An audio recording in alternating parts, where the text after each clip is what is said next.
एका शिबिराच्या बाहेर निद्रा करीत असलेली नंदराजा या सर्पाने गिळलं त्यांना, गिळलं कमरेपर्यंत गिळलं. चाहूल झाली, लक्षात आलं मला सापानं गिळलंय. धावा धावा धावा. उठले सगळे गवळी. प्रत्येकाच्या जवळ काठ्या होत्या त्या काळात. मला वाटतं आपल्याकडं पण माझ्या लहानपणी प्रत्येक घरी ती एक अर्धी कवाडाच्या मागं काठी अडकलेली असायची, काठ्या अडकलेल्या असायच्या. आता काठ्या वगैरे ते असं काही राहिलंच नाही, अद्याप नाही. दुसरंच हातात आलं ना, दुसरंच हातात आलं. असो, आता घरात सर्प निघला तर 9-10 घरात एक काठी गावसायची नाही. पूर्वीच्या माणसं काठी चांगली असली की अडकून ठेवायचे. तुमच्याकडे आऊत आणायला काठी लागते की नाही काय माहिती, आमच्याकडे असते. काही काही भागात आऊत आणताना काठी असते. यचकी ठेवून द्यायचे, कोळप्याला यचक्या काम्या येत होत्या. आता यंत्रयुग आलं. काही काही गोष्टीच्या बाबतीत बोलणं म्हणजे लोक म्हणतील हे मागच्यावर आम्हाला कशाला न्यायला. पण असो, नका जाऊ मागं. प्रत्येक गवळ्याच्या हातात काठ्या होत्या. कशा करता काठी होती? त्यांच्याकडे प्रत्येकाकडे गायी होत्या. गोकुळात असा एकही माणूस नव्हता की त्याच्याकडे 14 गायी नाहीत. 13 गायी असणारा माणूसच नाही. घरच नव्हतं ते 13 गायी असणार. 14 गायीच्या पुढचं. तिथं 9 नंद होते. उपनंद, महानंद, नंद. त्याच्यापैकी मुख्य नंदराज होते, त्यांच्याकडे 9 लाख होत्या. मी नाही सांगत. आई तुझा मी एकुलता एक, गाई राखी तो 9 लाख. गाई राखून झिजली नख, मला जीव घाल. यशोदे घराकडे चाल ग, मला जीव घाल. 9 लाख गाई नंदराजाकडे. का नसतील काठ्या? काठ्या होत्या. कितीतरी गवळ्यांनी त्या सर्पाला काठ्या मारल्या, पण ते बेट मरच ना. ते शापित सर्प होता ना, शापामुळे माणसाचा सर्प झालेला होता तो.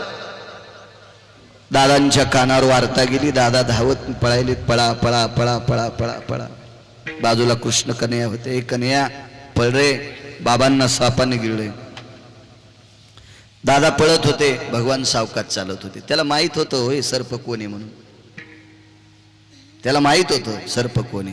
आणि त्याला एक पण माहित होतं याची काय मायवेली, नंद बाबाला गिळायची. नंद बाबाला गिळण्याचं नाटक फक्त याच्याकरता केले, भगवान कृष्ण परमात्म्याला त्याला पाहायचं होतं. यायला सोडण्याच्या निमित्तानं तू येईल. दादा म्हणले, अरे कन्हैया तू जोरात पळणं तुला कळतंय का रे? नंद बाबाजींना सापानं गिळलंय. ते म्हणलं दादा, भगवान म्हणले दादा गिळू द्या ना, काय होतं गिळलं तर? अरे तो विषारी सर्प असेल. दादा काळजी करू नका. ते एका महाराजाला हसले तर सर्प झाले, एका महाराजाला जरासा त्रास द्याला तर सर्प झाले. आणि नंद बाबाला जर दात लागला ना तर हजारो जन्म नालीतली शेपटीची आळी होईल. त्याला ज्ञान आहे, आता ते कोणाला दात लागू देत नाही. ते सावध आहे, आपण चूक केली म्हणून. दादानी पाहिलं, दादाकडे या सुदर्शन नावाच्या सर्पाने बघितलं. सर्पाच्या रूपातल्या सुदर्शनाने उद्धार नाही. भगवान जवळ आले आणि भगवंताकडे प्रसन्न मुद्रेने या सुदर्शनानं पाहिलं. त्याचं पाप संपलं राजेव. पण तसा काय करता येईल, नियम असतो. काही काही गोष्टी सहजासहजी नसतात. खालच्या फणीवर एक पाय द्याला आणि वरची फणी हातात धरून अशी टर टर टर टर टर टर टर ऊस मधातून चिरावा असा सर्पाचे तुकडे करून टाकले. त्याच्यातून एक दिव्य ज्योत निर्माण झाली. पार्षद आले. पार्षदांनी दंडाला धरून विमानात बसिलं आणि विद्याधर लोकांमध्ये पुनश्च सुदर्शन पोचला. त्याची जी काही पूर्वज होती त्याच्या बरोबरीची होती, त्याच्या ओळखी पाळखीची होती. सगळ्यांनी विचारलं, सुदर्शन किती दिवस सर्पाच्या योनीत होता? हो रे, फार दुःख होतं. टपा टपा टपा डोळ्यातून पाणी आलं. किती दुःख होतं. जगात 1 नंबरचा सुंदर मी, पण एका महाराजांना हसल्यामुळे मला सर्पाची योनी प्राप्त झाली. 4 जागेवर वाकलेल्या महाराजाला हसतो, किती ठिकाणी वागतो असं मला सर्पदेवानं केलं. मग का रे बाबा, या दुःखातून तू मुक्त झालास, तू औषध कोणतं घेतलं? पाहता श्रीमुख गोविंदा, पाहता श्रीमुख गोविंदा, पाहता श्रीमुख गोविंदा.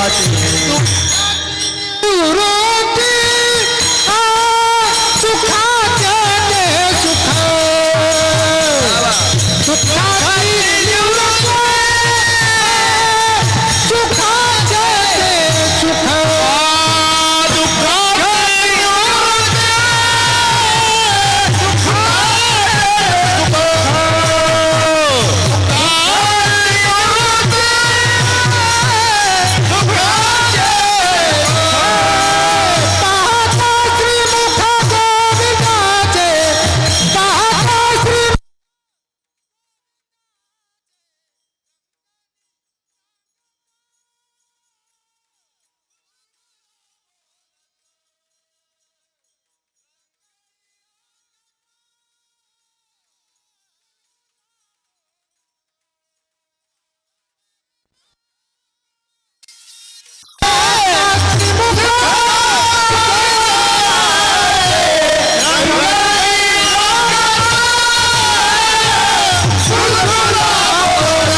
का नास्तिक सुदर्शन. ज्या वेळेला पापावर आरूढ झाला, हे पाप भोगत असताना दुःख झालं आणि मग या दुःखातून मुक्त होण्यासाठी मालकाचं मुख बघितलं, दुःखातून मुक्त झाला. एका राजानं गायी दान करायच्या. गायीच्या बाबतीत कीर्तनात, भागवतात, रामायणात फार पैकी बोलल्या जाते. पण गायीवर जो बोलतो खालच्यांनी पटकन चिठ्ठी पाठवायची, तुमच्याकडे गायी किती येतात. हवा जाईन कीर्तनात त्याची हवा. उपदेश कोणालाही करता येतो काका, चांगलं कोणालाही सांगता येते, करायला लय जड जाते. गायी पाळा, गायी पाळा. खपक्या पाकिटाने तू 2-3 काऊन पाळीन. ह्याच पाकिटावर वैरण टाकणं त्याला, लोकायला सांगतोय.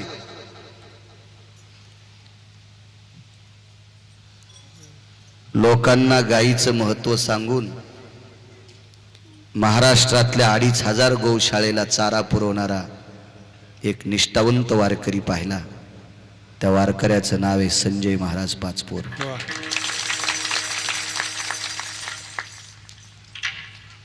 मला वाटतंय तेवढ्या साधकाचं, उपासकाचं जर दर्शन झालं तर आदा कदा आपले एखादे पूर्वज पतनाला असतील तर त्यांचा सुद्धा उद्धार होईल. अशा साधूंच्या पायावर डोकं ठेवा. त्यांना म्हणायचं ब्रह्मचारी. गथुडे बांधलेत नाही. इथं रामायण झाल्याच्या नंतर त्या गावातून बाहेर पडायच्या आधी कोण्यातरी गौशाळेला कडब्यासाठी ते पैसे जातात. काय महात्मा आहे. मलाही भरपूर चाळ झालाय आता. मी पण काहीतरी करायला पाहिजे. मी जर असे गथुडेच बांधित राहिलो तर यम मला पण असा मारीन, तुम्हाला पण नाही सोडणार. आमच्यावर घेतलेलं हसतात तुम्ही. मी सुद्धा काहीतरी करायला पाहिजे. चला, धर्माच्या बाबतीत बोलल्या जाते. माणसं सहज म्हणते काय मुसलमानाची मस्जिदवर निष्ठा आहे हो. सहज बोलते सहज. काय मुस्लिम समाजाची माणसं, त्यांची मस्जिदमध्ये श्रद्धा आहे, हे पांडुरंगाच्या मंदिरात तंबाखू चोळी. तू बसायची जागा निबरदांड्यानं आणायला पाहिजे भाडव्याची. मंदिरात तंबाखू चोळतो आणि मस्जिदीचं वर्णन करतो. काय धर्म सांगण्याची लायकी याची. आपल्याकडे नुसता तोंडावाट धर्म सांगितला जातो. कर्म हे तोंडानं सांगितलं जातं, कर्तव्यात आणलं पाहिजे, त्याचं नाव कर्म आहे. गोदान करायचा तो व्यक्ती. आपल्याकडे गाय दान करायची पद्धत आहे. मी 27 वर्षापूर्वी कर्मकांड करत होतो. पूजापाठ, सत्यनारायण वगैरे करायचो. आता करत नाही. आता कोणी फोनही करू नका. आता नाही करत. एका माणसाच्या मुलीच्या 3ऱ्या मुलीचं लग्न होतं. 2 मुलीचं झालं आणि 3ऱ्या मुलीचं लग्न होतं. इकडे पत्रिका दाखव, तिकडे पत्रिका दाखव, तिकडे पत्रिका दाखव. बेजार झालं ते. माझं वय त्यावेळेला कमी होतं. पण काय त्याची भावना बसली काय माहित. माझ्याकडे त्या मुलीची पत्रिका घेऊन आला. ते म्हणलं महाराज बेजार हो, 50 लोकांना पत्रिका दाखवलं. मी म्हणलं पत्रिका दाखवल्यावर काय होते आणि काय सांगतील ते पत्रिका सांगणारे. असायचं घरात चुकीचं वागायचं. तुमच्यासारख्याला कीर्तन सांगितलं, कीर्तनकार पण नरकात जाईल. विठाला विठाला.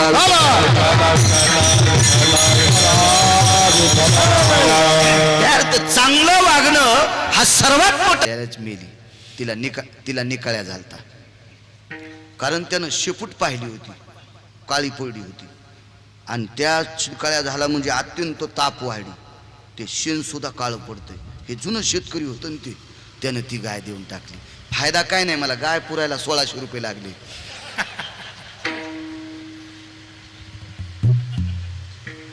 1600 रुपये लागले ती गाय पुरायला. असं असन का राजा ते. मला नाही, ती दुसऱ्याला दिली ती. मी इतका येडा आहे का निकाय झालेली घ्यायला.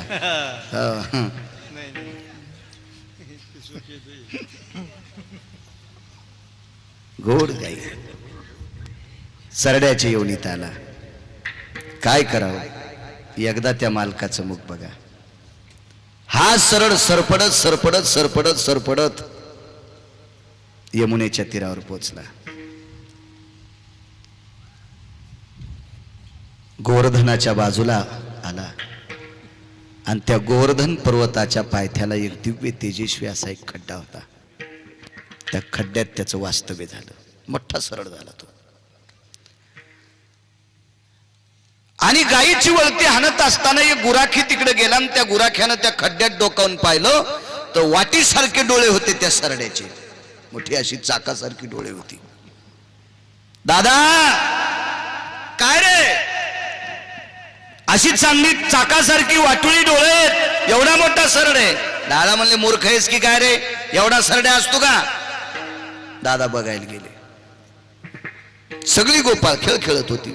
वनी खेळती बाळ बल्लवाचे, तुरे खोविती मस्तकी पल्लवाचे. काल्याच्या अभंगात ज्या गवळणी आहेत का, त्या गवळणीसाठी पोषक अशा त्या काळातल्या कवींनी कविता सुद्धा केल्या. इतके त्या काळातले कवी सुद्धा गोड होते हो. कवी सुद्धा गोड होते, कवी सुद्धा गोड होते. काय नाविन्य होतं ते काव्य, ते दमदार काव्य. गाणे पण ऐका वाटायचे हो. गाणे ऐका वाटायचे गाणे. अहो आता काही काहीचे गाणे ऐकल्या उलट्या होत्यात, उलट्या. इतकी घाणेरडी शब्द. त्या म्हणणाऱ्याला त्याच्या किती जन्माचं पाप आला असेल काय माहित. त्यानं असे कडवे तयार केले त्या बडव्यानं. इतके हलकट कडवे तयार केले. गाणे सुद्धा गोड. पावसाचं गाणं ऐकलं. पडर पाण्या पडर पाण्या कर पाणी पाणी, शेत माझं लय तानेल चातकावानी. प्रल्हाद शिंदेंनी गायलं. लावण्या तमाशातल्या मधुर मिलन आज लाभला, मधुर मिलन आज लाभला, सुगंध सोन्याला लावणी भुलली अभंगाला, लावणी भुलली अभंगाला, लावणी भुलली अभंगाला. आणि यायची भजन. बेल वाया गेले ग बाय बाय, तिकडच घसरून मेले. उलथी नाही व्हायचीच का तुला, जेसीबी तर नाही सोयीस करायची. असे कुठे भजन असते तोय.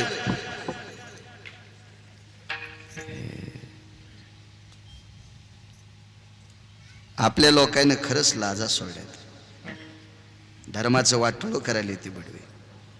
माझं एक मत आहे, धर्म उंच नेण्याचा नका प्रयत्न करू, पण धर्माला खाली आणण्याचा प्रयत्न करू नका. पूर्वज नरकाला जातील. आपल्याला चांगलं करता येत नाही ना, रस्त्यातले काटे उचलता येत नाहीत ना, तर दुसरे टाकू नका. नका उचलू रस्त्यातले, पण दुसरे टाकू नका. हा संप्रदाय फार निष्ठावंत लोकांनी टिकवलेला संप्रदाय. याच्यात बट्ट्याबोळ करायचं काम नाही. हा फार शुद्ध संप्रदाय.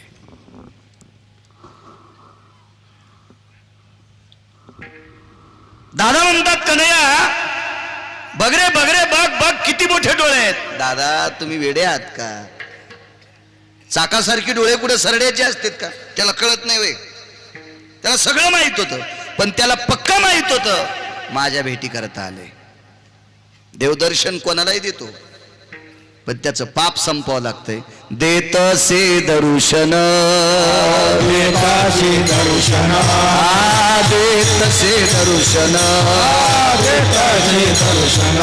सकळासी नारायण, सकळासी नारायण, सकळाशी नारायण, सकळाशी नारायण, नारायण सकळाशी नारायण.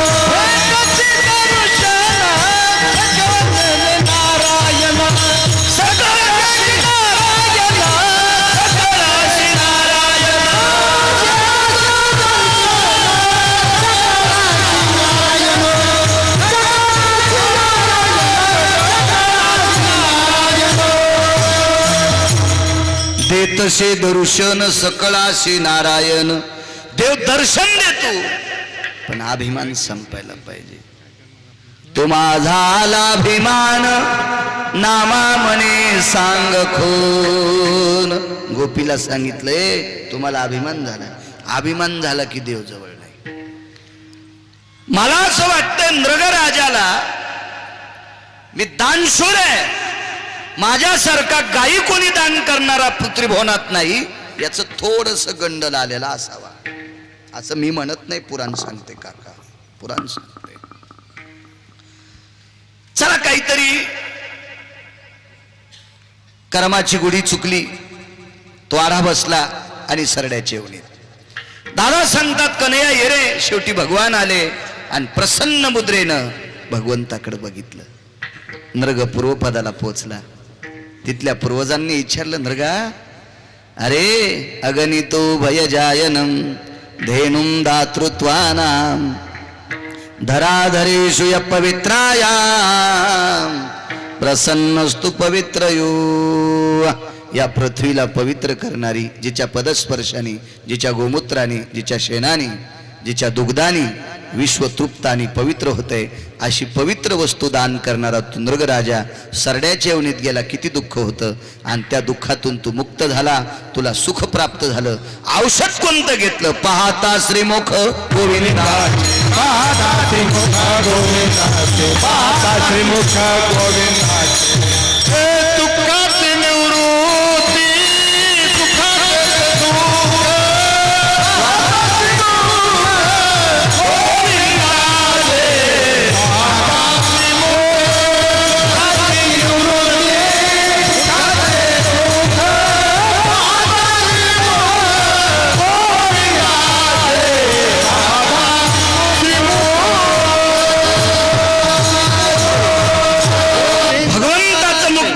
दुःख जाते. उदाहरण 2. तिसरं एक आहे का? एके दिवशी नारद एका राजाच्या घरी गेले. तिसरं उदाहरण चालू आहे, वेळेच सोडतो, ताण घेऊ नका.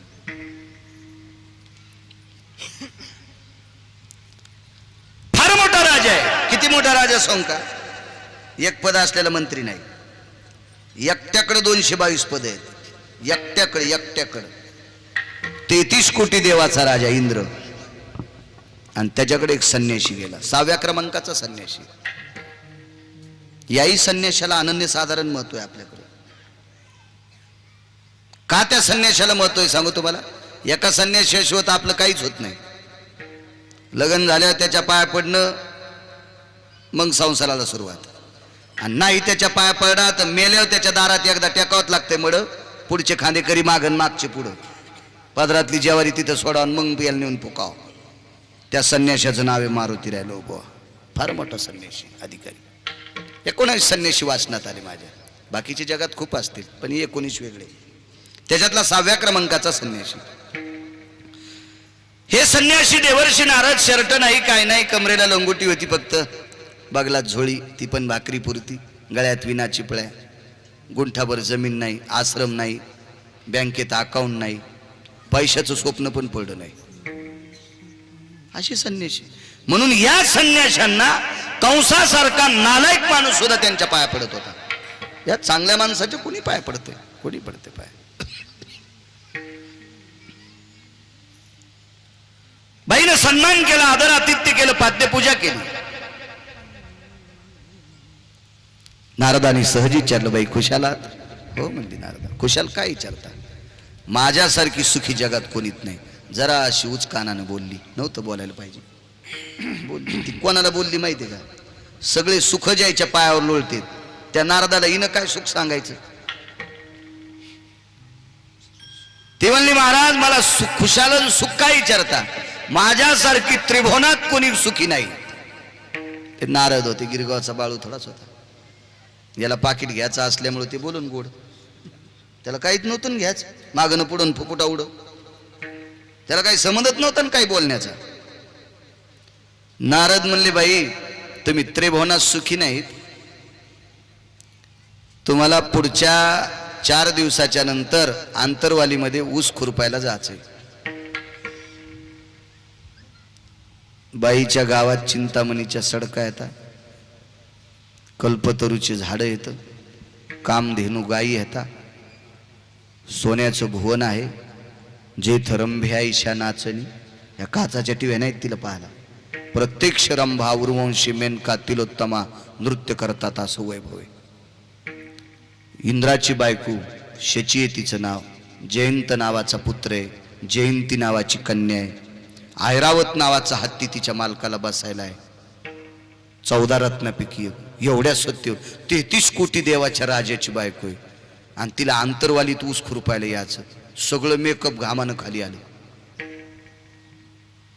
सगळं मेकअप आंतरवालीत ऊस खुरपायला. आणि कोण म्हणतंय?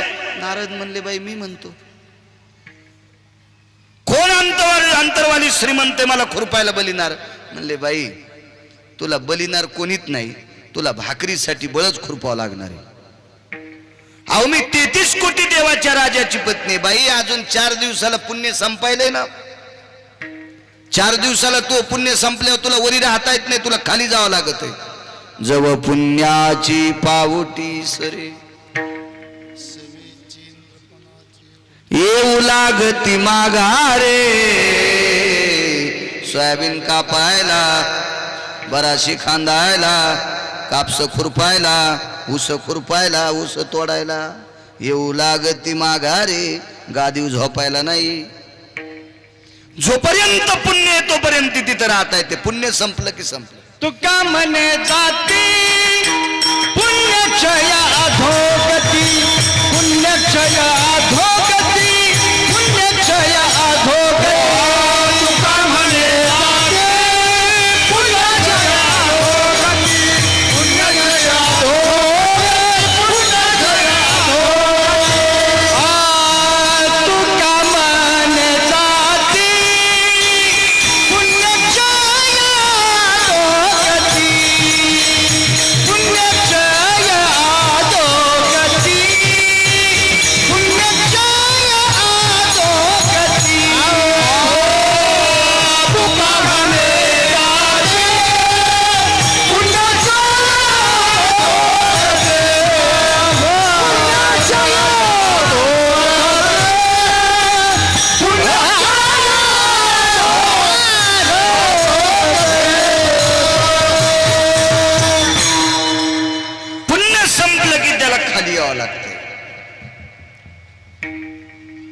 एक 1.5 कोटीची गाडी घेऊन बँकेत गेलं. 1.5 कोटीची गाडी होती त्याला बसायला. मॅनेजरनं पाहिलं की मान खाली घातली, बोललत नाही मॅनेजर त्याला. आणि त्याला वाटलं मला 1.5 कोटीची गाडी, मला बसा म्हणा, चहा घ्या म्हणा, खुर्ची लोटा, ते रिकाम आहेत का? ते नॅशनल बँकेतले लोक ते कशाला विचारतील तुम्हाला? आणि कोण्या सरकारी ऑफिस मध्ये गेलं टेबला खालून काय दिलं तर विचारते, असं कोणी विचारते? मी 3दा कर्ज काढायला गेलो तर मला नाही विचारलं त्याने. मी एजंटला 10,000 रुपये दिले, 4थ्या दिवशी तर कर्ज हातात आलं.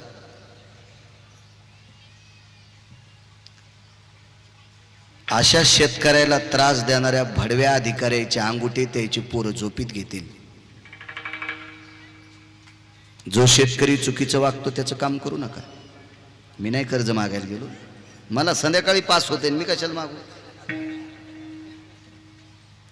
पण एखादा सज्जन शेतकरी आहे ज्यानं चूक केली नाही, त्याच्याकडे कागदपत्र सगळे येतं, आणि तरी जर एखादा बँकेचा अधिकारी जर त्याला चक्रा मारायला लाईत असेल तर त्या हरामखोराचे पूर्वज नरकाला जातील, आणि त्या पूर्वजाच्या शापाने या भडव्याची होळी होईल.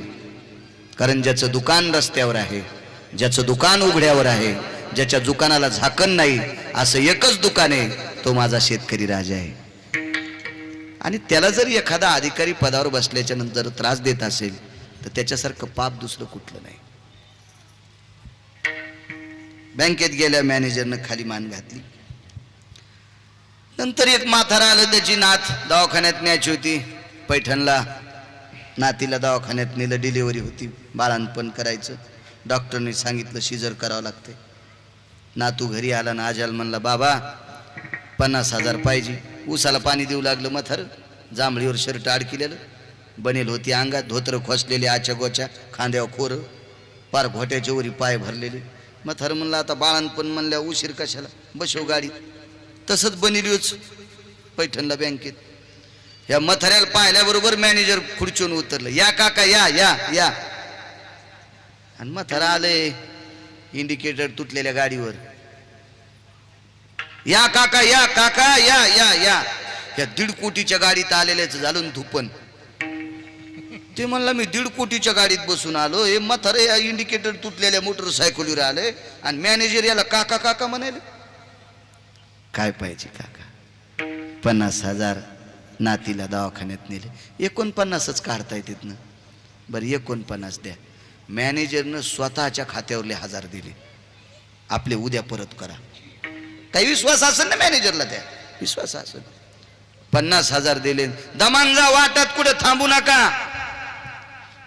असे पैसे काढ्या रस्त्यानं खपके उभे येतात लुटायला. या 1.5 कोटीवाल्याला बोलूनच बनलं ते मॅनेजर. ते माझ्यासारखंच रगील होतं. म्हातारं गाडीवर बसलं गेलं. हे ते 1.5 कोटीवालं खावतळ का हो म्हणे.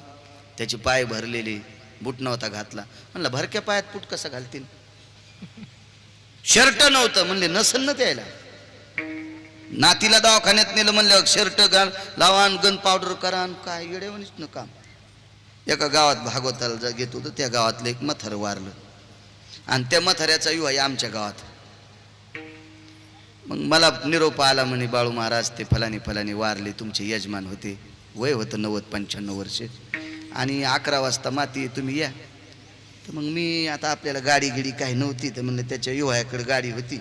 मी म्हणलो जागा आहे का? तुम्हाला बी याचं का? म्हणलं हो हो, तुमचे यजमान होते ना ते. हो, आता कीर्तन नाही काय नाही, येतो आज. बर बर बर बर, बसा. म्हणलं बसा कशाला? चला ना 11ला माती. जाता येईल ना. तो रग बायकोला म्हणला अर्धा लिटर तांब्याभर दुधात 3 चपात्या भिजव बरं. अर्धा लिटर दूध रिचिलन, त्याच्यात 3 चपात्या चुरगाळल्या आणि खाल्ल्या. आणि तिथे गेल्या म्हणला कसे दिसायले ती वाई. मी म्हणलं तुझ्या पोटातल्या चपात्यान दूध वाई बसल्या बसल्या पाहलाय चांडाळा. हो ना, असे काही काही माणसं नगदीन या कसे दिसायलेत म्हणे. आणि मग रस्त्यानं सगळे लोक चालायलेत. ऊन पडलेलं होतं. सगळ्यात माग एक जण म्हणला चला निवाई. कसं चलावा? पराला पैठणच्या हॉटेलीमध्ये माझ्या युवायानं मला चहा पाजला. टकटक दिसायलेत, पायच उचलनत. म्हणलं चपात्यान दूध पाय उचलू देणार. याचा झोपीचा टाइम हे. असा असतोय कुठे? हे सगळे नाटकच.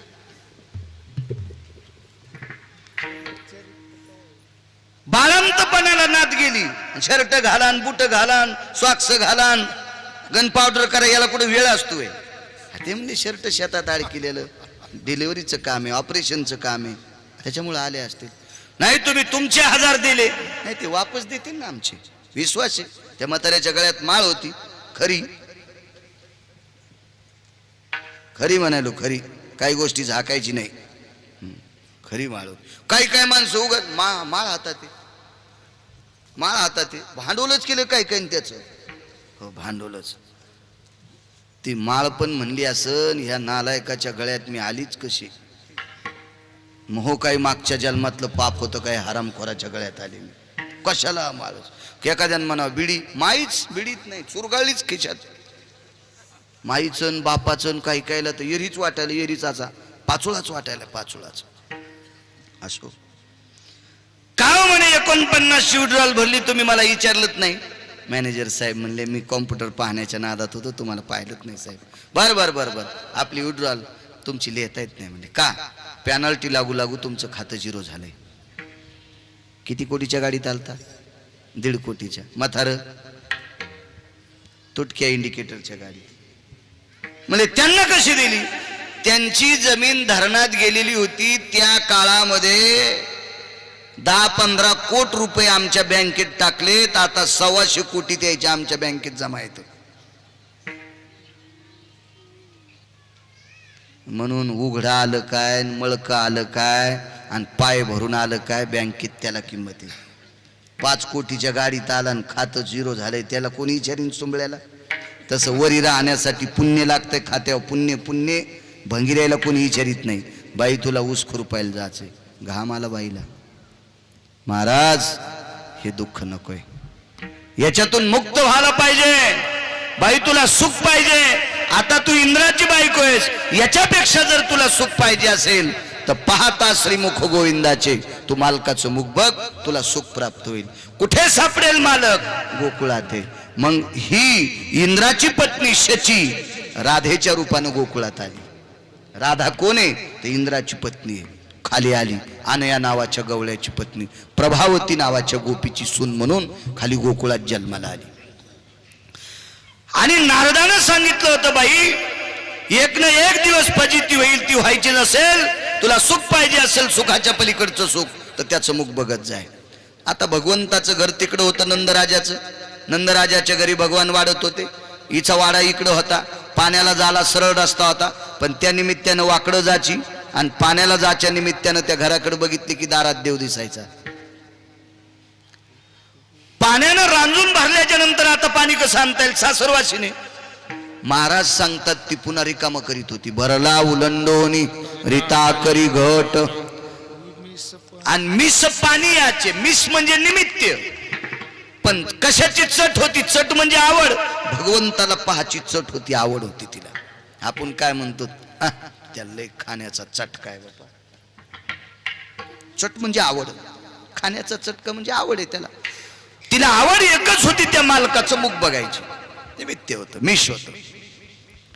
घागरी रिकाम्या करायची, हौद रिकामा करायची, रांजून रिकामा करायची, बघायची.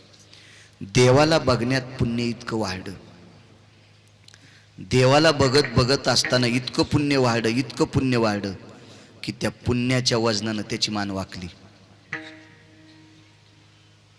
याचा अर्थ सांगू, हिनं त्याला पाहिल्याच्या नंतर, राधेनं पाहिल्याच्या नंतर इतकं पुण्य वाढलं, ह्या पुण्याच्या टोकानं ते येडं झालं.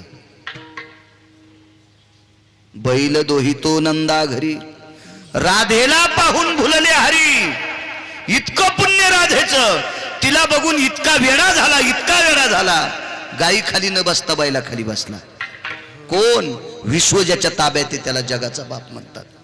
वृक्षाचं पान ज्याच्या सत्तेशिवाय हालत नाही तो जगाचा मालक. काय पुण्य असेल त्या राधेचं? राधेच्या देवाला पाहण्याच्या पुण्याच्या प्रबलामुळे चंद्र आणि सूर्यानं काही अंशात त्यांच्याकडे सुद्धा पाप होतं. कसं होतं, काय होतं, इतकं कुठं सांगणार आहे तुम्हाला. बैल 2 आणि जमीन 300 एकर 2 तासात कशी पाळी होईल? या दोघांकडे सुद्धा पाप होतं. चंद्राला तर बरीच पाप आहेत. चंद्राकडे एक पाप, इतकं निर्लज्ज पाप आहे, इतकं निर्लज्ज पाप आहे, त्या पापामुळं चंद्राचं थोत्तर काळं झालं.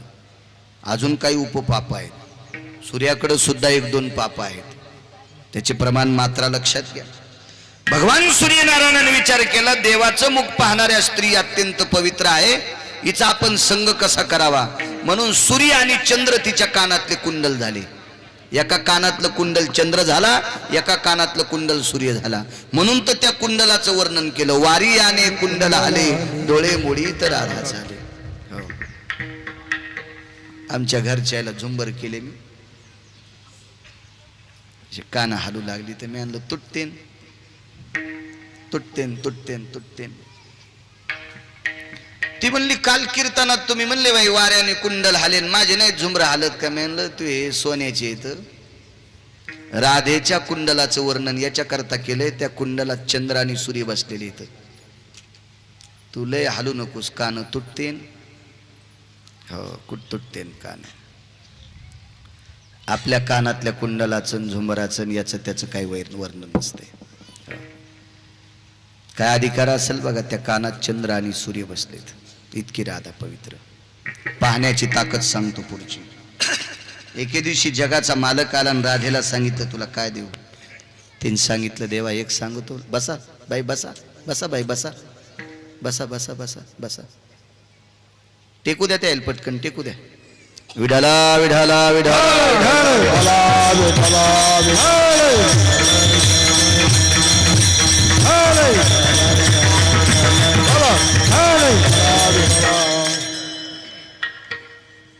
काय देऊ राधे? देवा काय सुख देणार आहेस रे तू? किती सुख देऊ शकतोस तू? अरे 33 कोटी देवाच्या राजाची मी पत्नी आहे.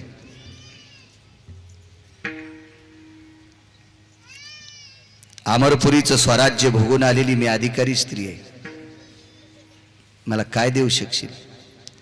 देवानं सांगितलं वैकुंठ देतो.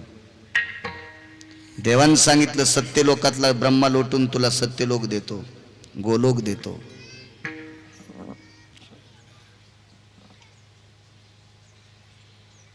विठाला विठाला विठाला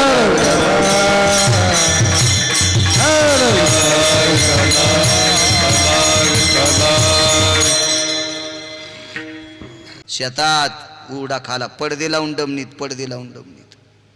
आंब्याखाली गाद्या टाकायचे, गाद्याला खाली माग खुंट रवायचे, खुंटाला तक्क्या बांधायचे, तक्क्याला टेकन देऊन बायका हुरडा खात होत्या. मी डोळ्यानं पाहिल्या त्या घरच्या बायका. एका बाईला चावत नसल्यामुळं गळ्यानं उखळात हुरडा कुटून द्याला. डोळ्यानं पाहिली ती बाई. आज त्याच घरातल्या बायका मेसचे डबे करतात. कशी आहे लक्ष्मी? हिला चंचळ म्हणते म्हणून हिच्यासोबत हिशाबात राहिलं पाहिजे, हिशाबात राहिलं पाहिजे. एक मुद्दा सांगू तरुणांना, वेळ झालाय तरी पण सांगतो 2 मिनिटात. आपली बायको एखाद्या कार्यक्रमाला पाठवायची असेल, आपण जर सोबत जात नसेल तर पाठवतो कोणासोबत? विश्वासू माणसासोबत. विश्वासू म्हणजे कोण? आपली आई असेल, आपले वडील असतील, आपला भाऊ असेल, आपला चुलत भाऊ असेल, आपले काका असतील, भावकीतला एखादा ज्येष्ठ व्यक्ती असेल, भावकीतली एखादी बाई असेल. मी येऊ शकत नाही लग्नाला पण आमच्या घरच्याला नाही. माणसं माणसाची बायको पाठीत असताना विश्वासू माणसासोबत पाठीत येत. लक्ष्मी कोणाची बायको आहे? लक्ष्मी कोणाची बायको आहे? पंढरपुरातल्या मालकाची. मग 500ची नोट जर घुटक्यासाठी पानपट्टीवर नेली तर त्याला मळमळ होत नसेल?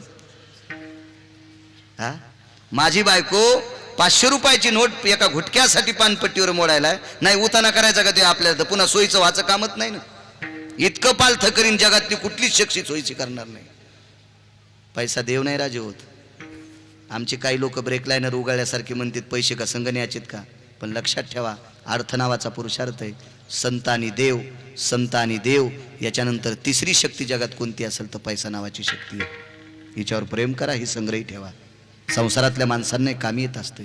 तुम्ही एक सांगतोय, मला काय फार जास्त वय नाही पण फिरलो फार याच्याकरता अनुभव आलाय. ज्या घरी पैसे नसते त्या घरच्या लोकांना सोयरे पत्रिका देत नाहीत, मुळवाट्या देत नाहीत. त्याच घरी एखाद्या पोराला नोकरी लागावं दादा, त्याला मुळवाट्या देतात. काय रक्तात बदल पडतोय? काय शिंग येतात त्याला? धनवंता लागी सर्व मान्यता आहे जगी. तुम्ही टीव्हीत तुमच्याकडे मोबाईल मोठा लेत, माझ्याकडला लहानसाके मी घेत बी नाही. कारण तुमचं मोबाईल जितक्या जीबीचं आहे का तितक्या जीबीचं कार्ड मला पंढरपुरातल्या मालकाने याच्यात घातलंय. इथं बसलेल्या कोण्याही माणसानं मग इतके गाणे म्हणून दाखवा. मोबाईल मधले पाहून म्हण. मी तर ट्रॅक्टर मधले ऐकू ऐकू शिकलो 450. हे उसाचे ट्रॅक्टर हाणणार लय येडेवानी करते, ते गाणे लय मोठाले करतात. काहून करतात काय माहित? त्यांच्यावर काही बंदी घालायला पाहिजे. कारण सांगू तुम्हाला, कारण पसापसा पाणी घातलेलं असते शेतकऱ्यानं. बऱ्याच वेळेस याच्या गाण्याच्या नादात त्याला खड्डे कळत नाही, ट्रॉली पालती होती. मी नेहमी सांगत असतो, ज्या ऊसाच्या ट्रॅक्टरच्या ड्रायव्हरनं शेतकऱ्याचा ऊस जर जाणून बुजून तालीपलती केली तर हजारो पिढ्या त्याच्या कुळातले लोक ट्रॅक्टरच चलितील. पण शेतकऱ्याचा अनावधानाने एखादी पलटी होत असते, त्याचा विषय नाही. आमची गाडी ट्रॅक्टरमध्ये गुंतली होती म्हणून तर मला बसून कीर्तन करावं लागते 4 फेब्रुवारी 2019ला. पण जाणून बुजून त्याच्या तालाच्या वेकेखोरीत जर ट्रॉल्या पालथ्या करीत असेल तर हजारो वर्ष त्याच्या कुळात ट्रॅक्टर चलितील. पण निष्ठेनं जर शेतकऱ्याचा ऊस कारखान्यात नेत असेल तर त्या ड्रायव्हरच्या 3ऱ्या पिढीला तहसीलदार जन्माला येईल. कारण माझ्या पंढरपुरातला मालक दयाळू आहे. हो, तुम्ही शेतकऱ्यावर दया करा, देव तुमचं भलं करेल. 4 प्रकारचा देव आहे शेतकरी. विटेवरचा मालक शंकर एक देव, संत 2 नंबरचे देव, ज्यांच्यामुळे आपण उद्याचा सूर्य पाहतो ते भारताचे जवान, मिलिटरीची फौजी, हे 3 नंबरचे देव. आणि ज्यांना रक्ताचा घाम करून मातीत टाकतो ना आपल्याला मोती पिकवतो तो शेतकरी राजा 4था देव आहे. 4 देव आहे. त्याच्याकडे चांगल्या दृष्टीने बघत जा, देव कल्याण करेल तुमचं. काय सांगू लागलो का मी?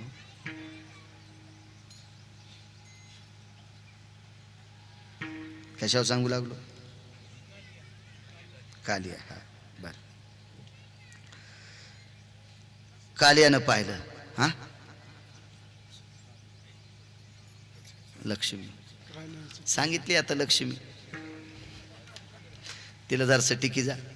पैशाला किंमत आहे, पैशाशिवाय कोणी विचारित नाही राजू. हा, मोबाईल मोठा लिहित तुमच्याकडे. हे चाललं. तुमचा मोबाईल इथून गेल्यावर प्रसाद गिरसाद खाल्ल्यावर तुम्ही एखाद्या श्रीमंत माणसाची माती पहा. म्हणजे मोठाली माणसं जे मेलेले आहेत का याच्या अगोदर लय श्रीमंत, त्याचा अंत्यविधी मोबाईलवर पहा. श्रीमंत माणसाच्या मातीला गेलेली श्रीमंत सुद्धा भोईला बसत नाहीत मसन वाट्यात.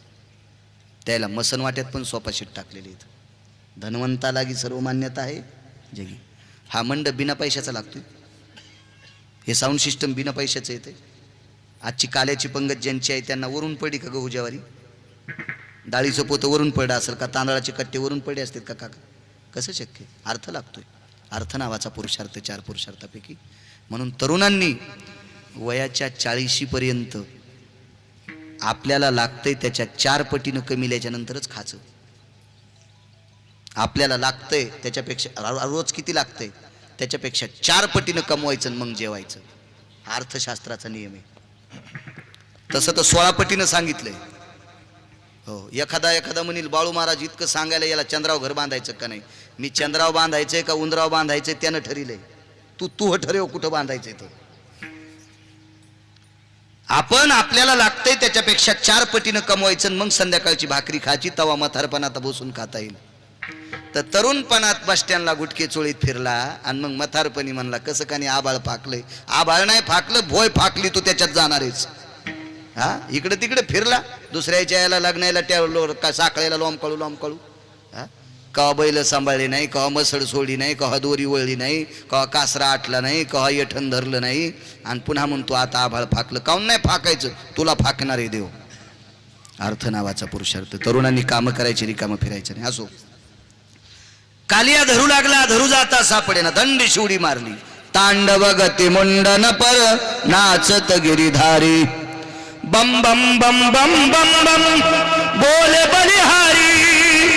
तांडव गती मुंडन पर नाचत गिरीधारी. कालियाच्या डोक्यावर नृत्य केलं. तोंडातून रक्त आलं. क्षमा मागितली. कालिया समुद्रात पाठवून दिला. यमुना निर्विष केली, निर्भय केली. नाना प्रकारचे खेळ खेळले. खांदी भार, पोटी भूक, काय खेळायचे सुख.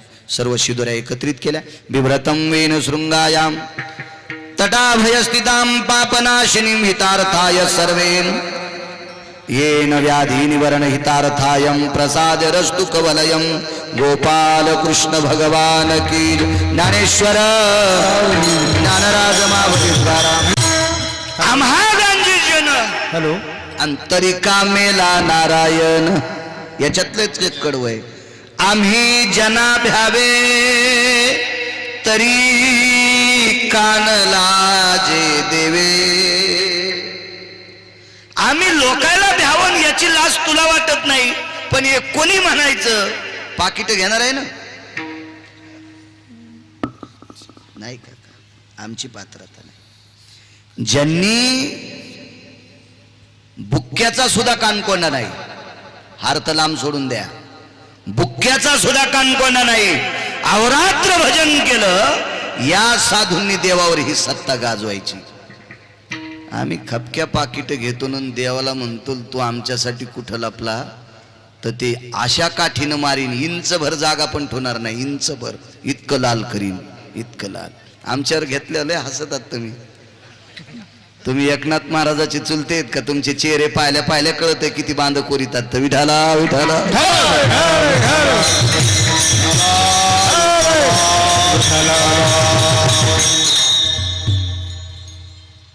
तरी का मेला नारायण. काय मालकाची कृपा आहे मला.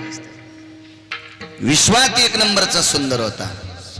माझ्या विटेवरच्या मालकाच्या बाबतीत जर बोलायचं झालं तर राजस सुकुमार मदनाचा पुतळा रवी शशिकळा लोपलिया. या मदन आणि रती नावाचा एक पती पत्नीचा जोडा होता. मदन आणि रती. पण मदनापेक्षा कितीतरी पटीनं सुदर्शन सुंदर होता. नालायकपणा केला, शाप प्रदान झाला आणि सर्प झाला. सर्प किती जाग्यावर वाक तू सांगताय तू सर्प काका? 4 जाग्यावर वाकलेल्या महाराजाला हसला. 4 जाग्यावर वाकलेल्या महाराजाला ढकलून दिलं. हलकट सर्प झाला. मग रडू लागला. आता काय होते रडून? चूक झाली ना. मिठाचा हात सासूच्या हातानं दुधाला लागला का, किंवा सुनाच्या हातानं मिठाचा हात दुधाला लागला का? दूध विचार करत नाही, दूध सरळ नाचतंय. नाही भिडभाड तुका म्हणे साना थोर. गुन्हा मोठ्यानं करा, लहान्यानं करा, अपराध आहे त्याचा. उलट मोठ्यांनी करायला नाही पाहिजे. तुम्हाला एक सांगू का, ज्याच्या अंगावर पांढरे कपडे आहेत त्यानं डुकराच्या लांबून जावा. त्यानं जर शेपूट हाणली ना तर पप्याच्या माईला पॅन्ट धुता यायची नाही. पांढरी पॅन्ट मोठा चपका हाणतं ती भरक्या शेपटीचा. लांबून गेलं पाहिजे. पांढऱ्या कपड्यावर माझा एकच म्हणायचं की मोठ्या लोकांनी चुका कमी करायच्या, त्यांच्या पटकन निदर्शनात येत असतात. हा जगात दिसणारा सुंदर व्यक्ती आहे ना, यानं का त्या महाराजाला हसावं? सर्प झाला. वाटेल ते प्रयत्न केले, या सर्पातून मुक्ती नाही. काय दुःख विचार करा. जगात एक नंबरचा सुंदर होता, जगात एक नंबरचा, आणि त्याला सर्पाची योनी प्राप्त होती. ऋषीमुनींच्या समोर फणे आपटीत होता की बत्तात्वेन उद्धारेन, मी काय केल्याच्या नंतर माझा उद्धार होईल? मला ते दातृत्व दाखवा, माझ्यावर उपकार करा. पुढच्या संतांना तो विचारत होता. एका साधूनं सांगितलं, जा बाबा, गोकुळामध्ये भगवान कृष्ण परमात्मा आहे, तू त्याला पाहिलंस की तुझं दुःख जातंय. गेलं गोकुळात. पण त्या दिवशी भगवान गोकुळात नव्हते, वृंदावनात होते. सखे ग वृंदावनी जाऊया, सखे ग मुरलीधरा पाहूया. गोपी गोप आबाल वृद्ध हे सर्वजण वृंदावनाच्या ठिकाणी निघाले. रात्र पौर्णिमेची आहे आणि अशा पवित्र चांदण्याने बहरलेली रात्र. एक उत्सव होता. त्या उत्सवाकरता वृंदावनाच्या ठिकाणी सर्व गोपी गोप आबाल वृद्ध पोचले. रात्रीचा प्रसंग आहे आणि रात्रीच्या वेळेला